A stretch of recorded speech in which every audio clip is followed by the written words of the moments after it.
Hey, this is Deepak here from digitaldeepak.com and welcome to the next lesson in your affiliate marketing mastery course. In this lesson, we are going to have a look at how to find buyers and get buyer traffic. So let's get started. So first we have to understand that the internet has two major types of traffic. One is the affluent buyer traffic, which actually buys products, and then we have a huge percentage of non-buyer traffic on the internet. Most of the internet traffic is non-buyer traffic. We will see more about that. You cannot monetize non-buyer traffic, and AdSense or display ads is not a viable way as the CPCs are decreasing. So when you look at sites like humor sites, news sites or entertainment sites, these sites have visitors who are not actually going to be buyers of specific products. They are just on the web, they are browsing around, and the only way these sites can monetize this audience is by providing display ads. And when do you remember clicking on a display ad? Usually there is something called ad blindness, where we open a website and if we see a block of ad, our eyes do not really go there and we automatically try to ignore the ads because we are not interested in the ads.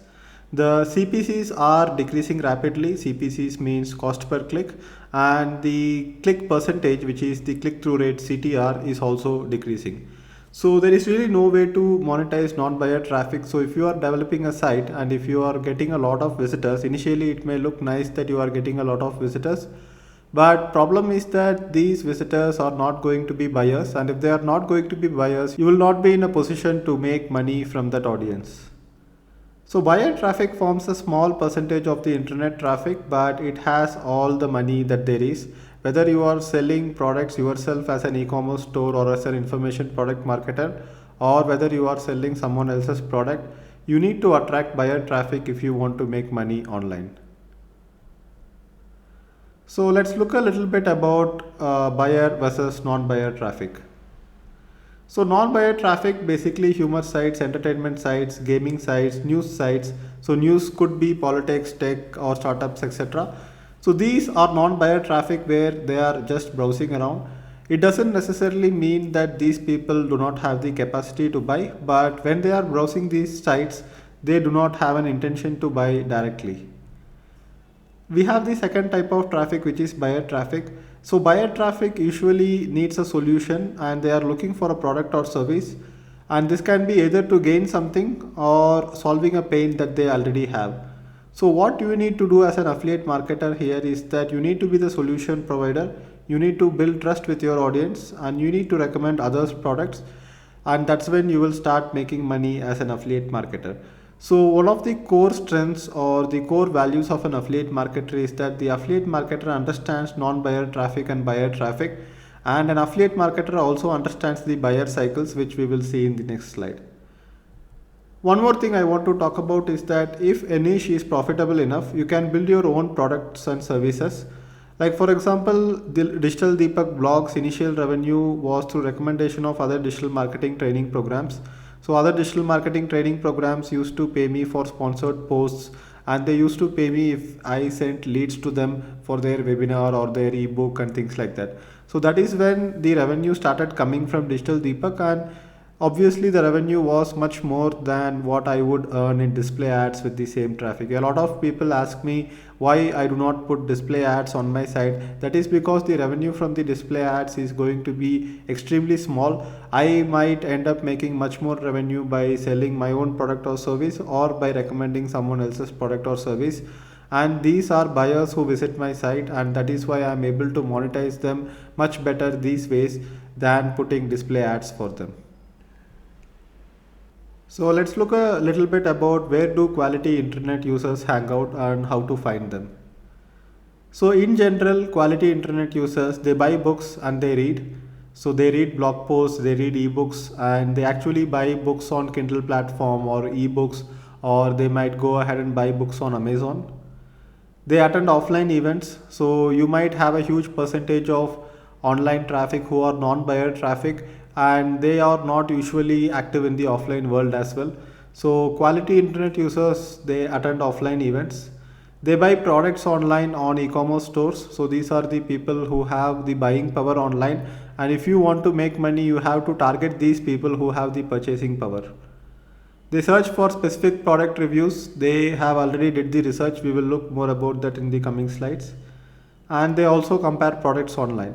So these are the general traits of quality internet users, and this is going to be buyer traffic which you have to be targeting. And we will look at more in-depth examples in the coming slides. But I want you to remember that there are two types of internet traffic, buyer and non-buyer traffic. And buyer traffic is basically the quality internet users which you have to target. So it is always not about the numbers, and it is not always about the quantity. It is more about the quality. If you are focused on performance marketing and if you are focused on making money online from this audience, then you have to focus on the buyer traffic and quality internet users. So let's look a little bit about buyer cycle and buyer keywords. So when it comes to buyer traffic and when it comes to non-buyer traffic, there are still differences. There are some non-buyer traffic where these people will never be able to actually buy online. But we also have people who have the power to purchase something online, but they have different intentions in different stages of the buying funnel. So the stage one is that they are interested and they are basically in the browsing mode. So for example, let's say I am planning to buy a better watch for myself than the normal analog watch that I have right now. So if I want to buy a watch and if I am interested or in the browsing mode, then I would go ahead and search for something like digital watches, smart watches, or fitness bands and things like that. So here I am not really inclined to go ahead and purchase something. I am still in the browsing mode. I still haven't decided whether I want a digital watch, whether I want a fitness based watch or not. And here I'm not a prospective buyer, right? Even though I have the buying power, I am still not the prospective buyer. Stage 2 is the research mode. So in research mode, people are basically searching for reviews and comparisons. This is going to be our main areas of focus. So let's say I have got into the research mode. I have decided that I'm going to get a smartwatch for myself. Now I need to decide which smartwatch I want. So I have heard about Apple Watch, so I would go ahead and search for something like Apple Watch Series 2 review, and I would go ahead and search for something like Pebble Watch versus Apple Watch. So this is the review and the comparison mode. So stage 3 is the buying mode. So if I have decided that I am going to go ahead and buy one of these watches, then my search terms will be like buy Apple Watch online or Pebble Watch discounts or buy Apple Watch in India and things like that. So this will be the buying mode. So we have three stages in the buyer cycle. First, we had a look at low quality internet traffic versus high quality internet traffic. High quality is where the affluent buyers hang out. And when it comes to the buyer stage, these are the different stages where they go through the buying cycle. So where do we have to focus on? Let's have a look at that. Stage 1, interested on or browsing mode. The traffic volume is going to be high, but the conversions are going to be low. As I said in the previous slide, I might have still not decided whether I need to actually get a smartwatch or not. And in that case, a lot of people are going to be in a similar situation where they are still in the interested or browsing mode and they are not getting into research. So we don't want to focus there, and we don't want to focus in the stage 3, which is buying mode also, because buying mode, the content properties are mostly owned by the product owners itself, and there will be coupon or discount sites which is focused on the buying mode of the traffic, but there are too many coupon and discount sites and it's really difficult for us to rank in that particular category. So what I would do is that I would go ahead and focus on stage 2, which is research mode. Here we are going to focus on reviews and comparisons. We have less but high quality traffic, and we are creating genuine value, and we are going to get higher conversions. So obviously we will look at a lot of examples and case studies when it comes to creating content for people in the research mode. So right now, as I said, theory is important and fundamentals are important.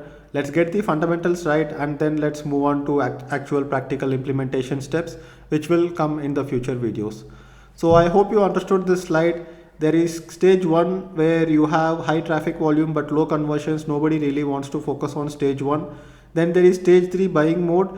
And it is really difficult to penetrate this area because product owners are going to own the content assets, and it is really difficult to go ahead and have an e-commerce store and sell the products yourself. And If you are as an affiliate trying to rank for these keywords, it will be very difficult to outrank, because Google is very intelligent and search engines are very intelligent, trying to find out which site actually sells Apple Watch or any other product that we are searching for, and which sites is actually giving information on reviews and comparisons. So that way, if you are finding that Apple Watch is available on Snapdeal or Flipkart or Amazon or any of the e-commerce stores, then these e-commerce store links are going to be ranked on the top, and it will be difficult to get this buying mode of the traffic through the search engines directly. And even if you are trying to go for paid ads through search, then you will have trouble with trademarks and things like that. So stage 2 is my favorite area, which is the research mode, and here is where we are going to have our focus on. So how to find buyers for affiliate products? So to give a general overview, we have to write reviews and comparisons online and get hot buyers from the search engines directly to your pages and then to your affiliate links. So we are basically going to focus on posting reviews and comparisons of different products online, and when people are searching for reviews and comparisons, they will get to our site, and from our website they will click on the affiliate link and go and buy it on the merchant's website. So we have to build an email list, we have to build trust with content, recommend products to the tribe, and we have to promote the affiliate link. So this is another way apart from just posting content on the site. Building an email list actually helps you develop an audience for your blog, and this helps you go ahead and build trust, and then you can recommend products with that trust. So again, we are just having a look at the theory. These concepts will be much more clearer when we actually get to the practical lessons. So we are going to use SEO and content for free traffic or paid ads to build an email list of potential buyers. And these are the two major areas we are going to focus on in the entire affiliate marketing course.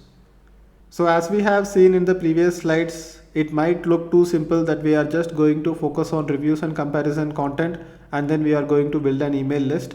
But not every big opportunity needs to be complex, right? Sometimes I look at affiliate marketing as a very big opportunity, but it is actually simple to execute it.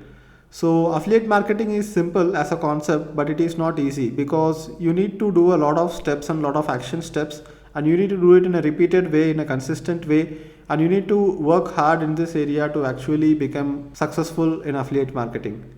So the secret to success with affiliate marketing is that we keep repeating a simple system and we make small improvements over time for this.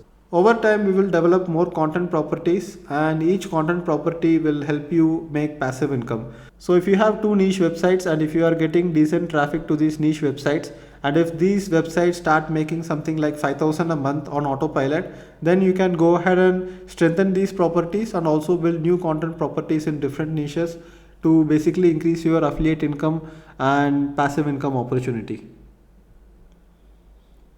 So let's have a recap of what we have looked so far. Don't focus and don't build non-buyer traffic. Don't build assets which attract non-buyer traffic. Having entertainment sites, having news websites, and all these things are going to attract non-buyer traffic, and we are not really in that game to go ahead and get traffic in that category and try to monetize in that category. So understand the three stages of the buyer cycle. There is this browsing mode or interested mode, and then there is the research mode, and then there is the buying mode. And this understanding is not just important as an affiliate marketer, this understanding is important for you as an online entrepreneur itself. Focus on reviews and comparisons. The process might look very simple, but you just need to focus on reviews and comparisons, and that would be more than enough to rake in riches with affiliate marketing. The mindset is to keep it simple and keep repeating what works, and that is all you need to do to succeed with affiliate marketing. And as I had discussed in one of these slides, if your affiliate niche website succeeds and if you think this is a profitable niche, then you might be able to go ahead and develop your own products and services and then serve the audience. So there is a concept called drop shipping, which we will discuss in a different article and probably in a different course. But if you have a niche and if you have an audience where you understand the needs of the audience, that is all you need to go ahead and become successful in a particular niche, whether you are selling items as an affiliate marketer or whether you are drop shipping products or whether you are selling your own products or services. Having a niche, understanding the buyers, their needs, and having a close touch with your audience is very important. I will be publishing a lot more videos where we will start getting into practical steps, and once you start implementing those practical steps, you will start seeing results. The results will motivate you to do more practical steps, which will eventually lead you to your target income and making more money with affiliate marketing. So thank you for watching this video, and if you have any comments, go ahead and leave a comment below. I will see you in the next video.